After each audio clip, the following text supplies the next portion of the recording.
Avviare un podcast è più facile di quanto pensi, ma è necessario superare la paura e iniziare subito a registrare. Sebbene i podcast siano in circolazione da oltre un decennio, questo è un ottimo momento per iniziarne uno. In questo video ti fornisco 9 consigli che puoi mettere in pratica fin da subito.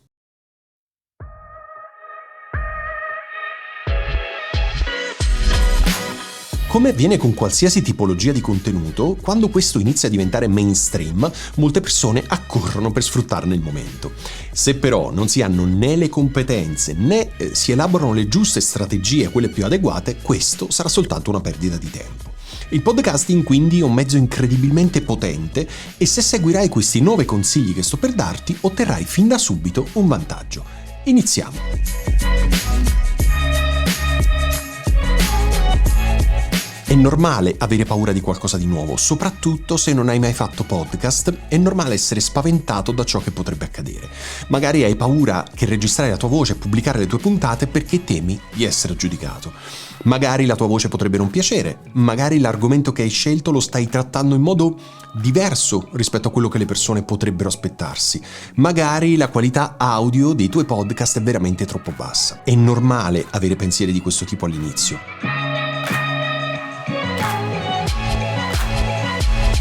Sicuramente iniziare un podcast, come dire, è molto più, equivale molto di più a esporsi rispetto magari a scrivere un articolo su un blog.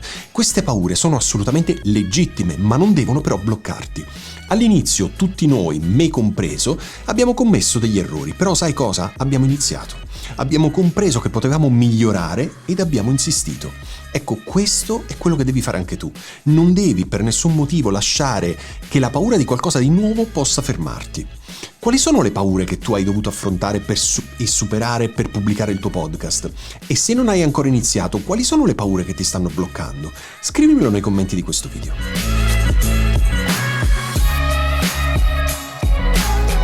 Tutti noi proviamo fastidio quando ascoltiamo per la prima volta la nostra voce registrata. La cosa spaventa ancora di più perché siamo portati a ragionare in questo modo. Chissà che cosa penseranno le persone quando ascolteranno la mia voce. Onestamente, non credo che a qualcuno sia mai piaciuto dal primo momento il suono della propria voce.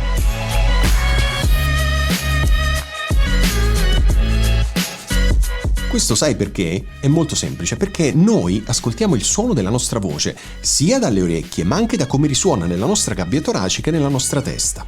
Quindi è un ascolto molto particolare. La verità quindi è che il suono della nostra voce non ha troppa importanza. Certo, ovviamente non si può estremizzare il concetto perché ci sono casi limite, voci limite, ma in generale sono le informazioni e l'ispirazione che tu condividi con il tuo pubblico che contano. Se hai ad esempio un accento troppo marcato o una voce che è troppo acuta e penetrante, allenati per migliorarla. Se unisci una voce dal suono interessante a contenuti utili e di valore, hai fatto bingo. E tu, hai già superato la fase in cui non ti piace la tua voce? Scrivimelo nei commenti in questo video. Lo strumento più importante per chi fa podcast, oltre alla voce stessa, ovviamente, è il microfono che cattura quella voce. Molti principianti, sai cosa pensano? Che per far podcast sia necessario avere un'attrezzatura complessa e molto costosa.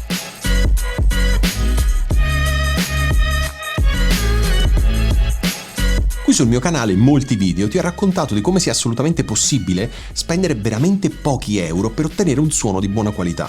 In un video in particolare, cercalo qui nel mio canale, ti ho dimostrato con tanto di registrazione audio di come sia possibile spendere anche solo 93 euro per iniziare. Spesso si pensa che più si spende e maggiore sarà la qualità. Questo è vero, assolutamente vero, ma fino a un certo punto. Siccome il tuo podcast verrà ascoltato con gli auricolari dello smartphone, qualunque grosso investimento che farai in attrezzatura audio non renderà migliore il tuo podcast alle orecchie del tuo pubblico. Quindi comprendi adesso perché non ha senso spendere così tanti soldi per l'attrezzatura? Se cerchi sul mio canale trovi molti video che approfondiscono l'argomento, quindi li puoi trovare sicuramente utili. Ma tu, che attrezzatura usi per registrare il tuo podcast? Quanto hai speso in totale? Scrivimelo nei commenti di questo video.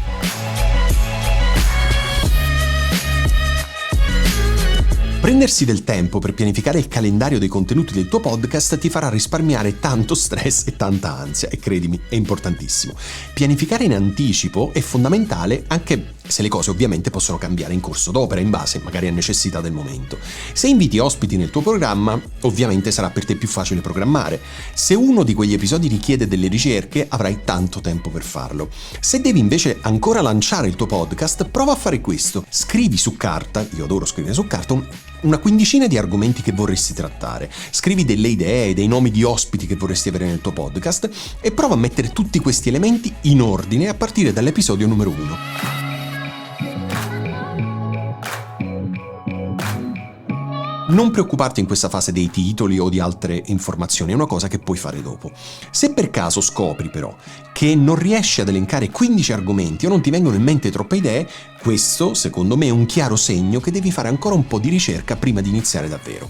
Tu quante puntate del tuo podcast hai già registrato in questo momento? Scrivimelo nei commenti di questo video.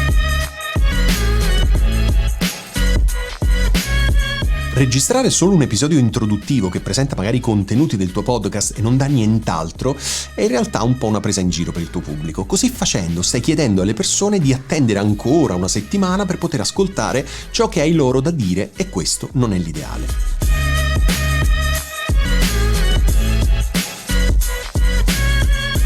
Il lancio del tuo podcast dovrebbe essere trattato come fosse un evento, quindi devi dare ai tuoi ascoltatori qualcosa in più di una semplice presentazione. Il lancio di un podcast con almeno 3 episodi offre agli ascoltatori una possibilità in più per conoscerti e capire bene qual è il messaggio e soprattutto qual è il valore del tuo podcast. Questo significherà anche un aumento degli ascolti, perché stai pubblicando 3 puntate, e potenzialmente anche più valutazioni e recensioni di quelle che avresti normalmente avuto. Un singolo episodio, infatti, da solo potrebbe non lasciare il segno, ma se ce ne sono 3 è molto più probabile che uno di quegli episodi possa interessare e far ritornare il tuo pubblico.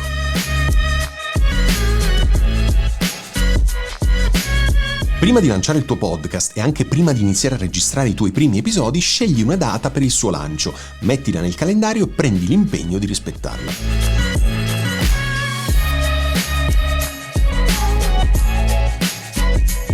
La data che hai scelto dovrebbe essere trattata come se fosse il giorno di un grande evento. Pensa come se stessi organizzando un evento dal vivo, senza nessun preavviso e senza comunicarlo a tutti i possibili interessati, nessuno verrebbe lì per partecipare. Devi quindi impegnarti a far sapere alle persone che ci sarà un evento in quel giorno e a quell'orario.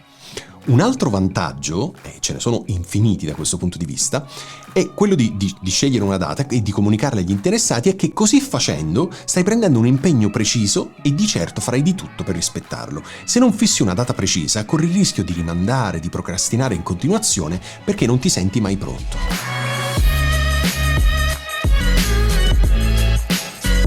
Molti nuovi podcaster non hanno le idee chiare sull'utilizzo di musica e clip audio nei loro show.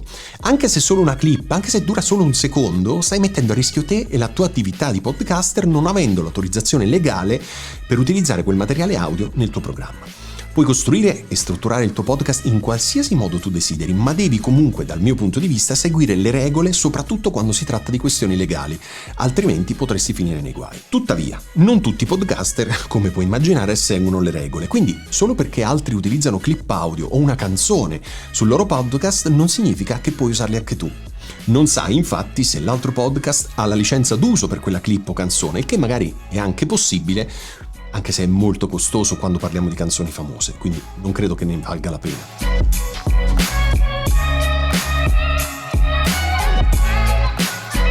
Ecco che secondo me che cosa puoi fare, soprattutto all'inizio. 1. O crei tu stesso la tua musica.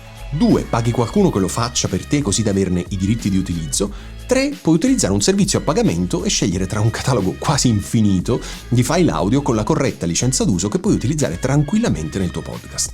Tu utilizzi la musica nel tuo podcast? L'hai creata tu? Ne hai commissionato la creazione a qualcuno o hai un abbonamento a un catalogo online? Scrivimelo nei commenti di questo video. Una delle parti più divertenti di fare podcast è vedere esattamente quante persone stanno ascoltando i tuoi episodi. Allo stesso tempo, però, può anche essere uno dei rituali più deprimenti, perché quei numeri potrebbero non essere così importanti come tu vorresti che fossero. È sempre positivo voler crescere, quindi Secondo me dovresti sforzarti di ottenere numeri più grandi, ma allo stesso tempo però voglio aiutarti a ragionare in prospettiva.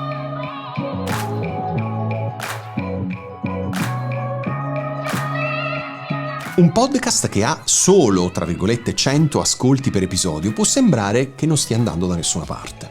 Però immagina questo, immagina una stanza con 100 persone che sono venute lì per guardarti e ascoltare ogni parola che hai da dire.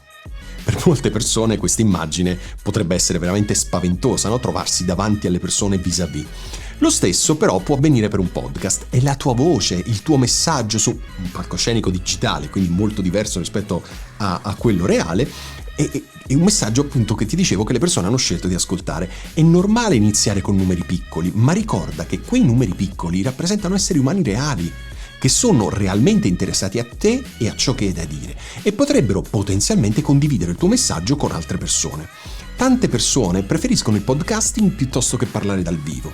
La cosa incredibile è che per poter parlare a centinaia o anche migliaia di persone ogni settimana, tutto ciò che devi fare è comodamente da casa tua registrare un episodio. Immagina di provare a registrare un evento nella vita reale ogni settimana con così tante persone. Ti sentiresti a tuo agio a parlare davanti a così tante persone dal vivo? In caso positivo, quanto costerebbe questo? Vedi, questo è un altro degli infiniti vantaggi di fare podcast.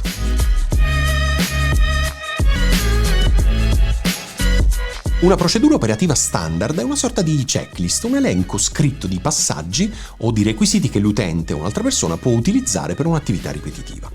Sarebbe utile se ne facessi uno tu anche per il tuo podcast. Perché? Perché ti semplificheresti di molto la vita. Una volta che ti abitui a lavorare in questo modo, la creazione di un episodio dall'inizio alla fine sarà molto più facile, fidati.